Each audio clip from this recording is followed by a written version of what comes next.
ये होटल के हमर नौकरी देबै कोना कमा दरबार ये होटल के हमर नौकरी देबै कोना कमा दरबार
मालिक रहे छे भड़कल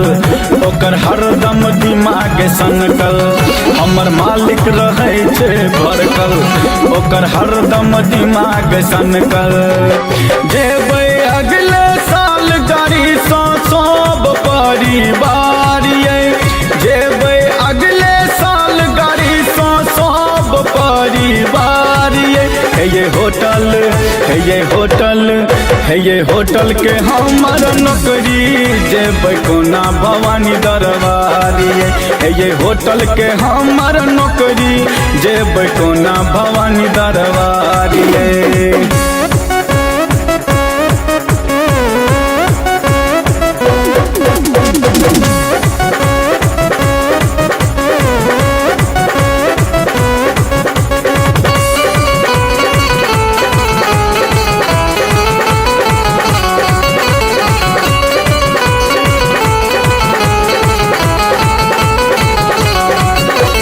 नया हमर नौकरी सजनी मांगब कोना एडवांस हर साल दुर्गा पूजा होइ छै एते दोबारा चांस नया हमर नौकरी सजनी मांगब कोना एडवांस हर साल दुर्गा पूजा होइ छै एते दोबारा चांस एते जखने कोनो उपैया एते जखने हाथ रुपैया एते जखने कोनो उपैया एते तखने हाथ रुपैया जेबै दुनू प्राणी तखने मैया दरबार जेबै दुनू प्राणी तखने मैया दरबार ये होटल के हमर नौकरी जेबै कोना भवानी दरबार ये होटल के हमर नौकरी जेबै कोना कसम दरबार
दुख मैया के अपन सुनाबू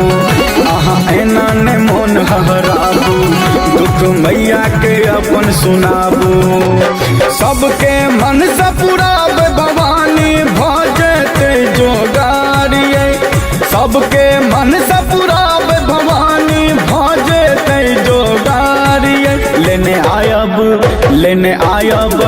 की चुनरी जेब मैया दरबार